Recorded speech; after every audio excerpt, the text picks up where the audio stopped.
Gold and silver, I like a lot. I think gold and silver in the next cycle probably will be the last guy standing. So, even oil will peel off somewhere along the way, but late in the cycle. Well, I think gold and silver probably go right to the end of the cycle, just like Nvidia goes right to the end of this cycle. So gold and silver will be your, they will be competing with oil as the top performers. I think certainly the other base metals and things will do very well too. A little bit on the stock front. We, of course, have the MAG7 and quote-unquote the other 493. The MAG7 is all dominant. Look at the great runs of NVIDIA. Look at what Meta's doing in AI and paying sports-level packages to engineers. Google with its multiple Waymo and YouTube and business interest. Microsoft, a stalwart for 40 years.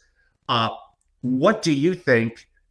You may think they may run like crazy the next couple of months, but a little bit more longer term, it's hard to imagine a world where a Microsoft, a Meta, strange how I didn't mention Apple, but they've been a little slow or a lot slow relative to AI, but they have massive amounts of cash. How do you think that could reposition the top 7 or 10 in the years to come? Yeah, that's certainly not my expertise, so I won't talk very long on it. My guess is that there'll be winners and losers among that group. And there's probably going to be periods where AI doesn't live up to the billing, and certainly in the bust they'll struggle too. So by the way, when I talk about a commodity cycle next cycle, doesn't mean there won't be winners in technology. I do think we will see, AI will play a role and maybe a big role, but it's just, I think inflation is going to trump all. The massive money and leading to an inflation cycle and commodity cycle is going to trump all. But no pun intended there. But I don't know. I mean, AI certainly is here to stay. It's certainly a productivity enhancer. But what we see always in these major things is the excitement initially, then leads to a shakeout. And some of the early winners don't make the right moves, or they aren't able to keep it up, and you get to a smaller group that are the winners. And then, at least we saw with the internet, then it takes time for it to work through the whole system, and then you have the beneficiaries of AI become a story as well. So, I am not by any means an expert in that area or anybody with any great foresight there, but certainly it's going to be an impactor. The housing affordability crisis, mortgage payments now consume 35% of median household income, while home prices are up 56% this decade. In your bust, do prices crash hard, and does the market, or does it simply freeze due to unaffordability? Yeah, I think certainly affordability is a huge issue, and that's not going to get better. Well, we'll get better because I do anticipate maybe a 30 to 40% drop in prices in the bust, and I might be low. It's hard to envision, but I'm starting to see it. I'm in New Hampshire. I'm starting to see it here. You're seeing price breaks. Things are staying on the market longer.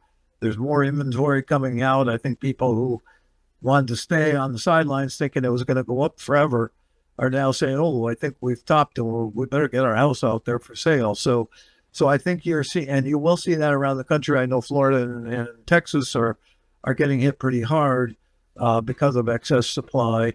Some of the growth areas where people flocked, it looked like that was, a forever game, and it's not. So we're seeing a typical real estate rollover. I think it's just starting.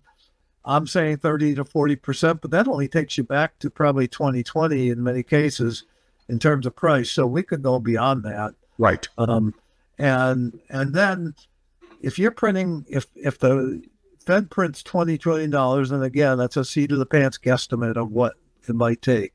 But if they print anything close to that, that's going to lift a lot of boats. You're going to see housing get lifted. because, and I've said this, I fully anticipate we're going to have a 0% 10-year rate in the depths of the bust. Okay. So when things are at their worst, the Fed is going to be buying every bond in sight to get QE up to 20 trillion, right? There's no worry about who's going to buy our bonds. We don't need China. We don't need Japan. We don't need anybody else, because the Fed's going to be looking for every bond they can get to get 20 trillion out the door. Now, some of that is going to be because the treasury is going to be increasing their bond issuance, because fiscal is going to be also expanding pretty rapidly.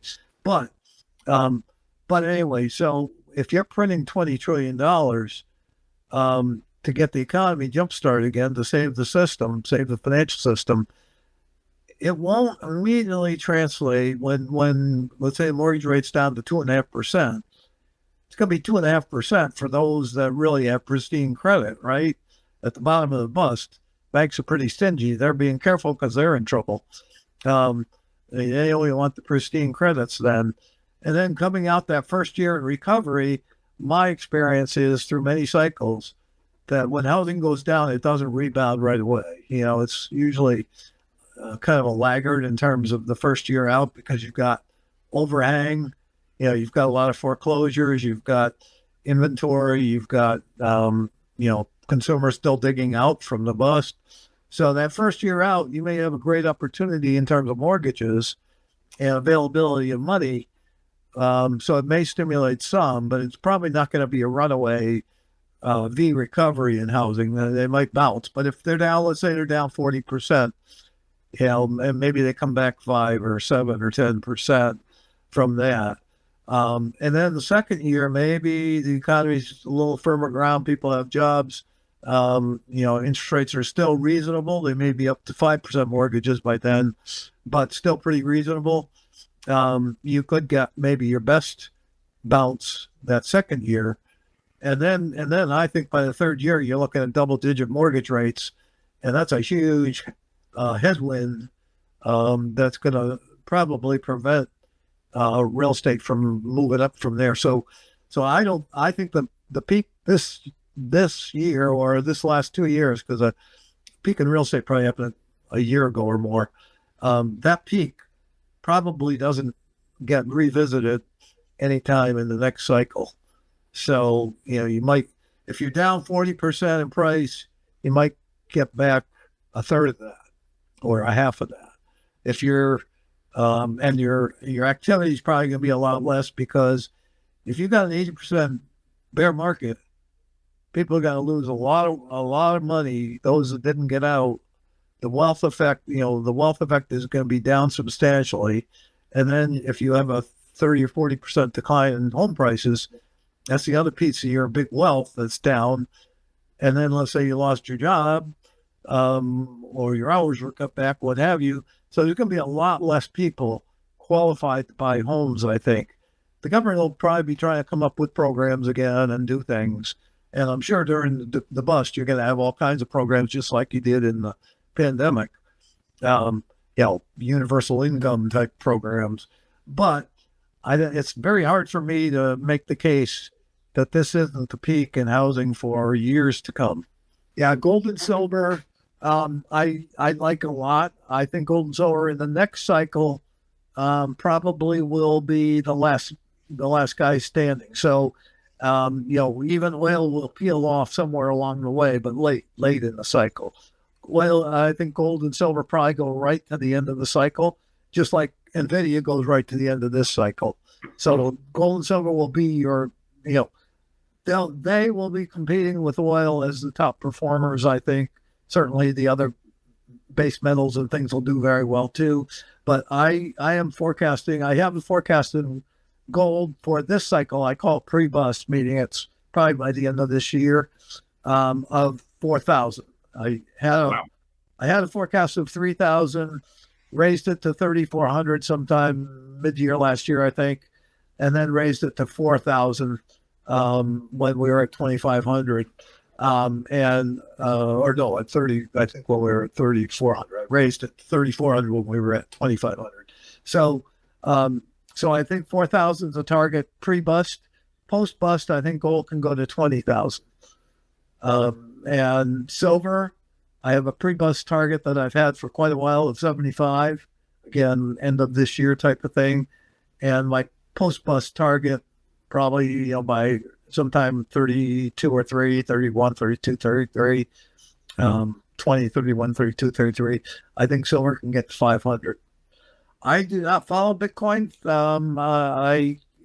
People keep trying to get me to follow it, and I go, as much as it's popular and doing very well, it's not a commentary on what the investment prospects are for it, but I don't consider it macro significant yet. It may be, but I want to see it get through the bust.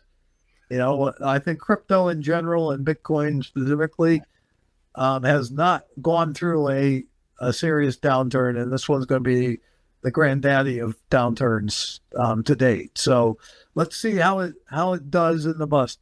I understand the story. I understand the supply demand. I understand that it's outside the system and that adds tremendous appeal. And I understand that certainly we have a president that's friendly towards crypto and friendly towards Bitcoin. So I get all that. I just don't follow it enough for anybody to care about my opinion.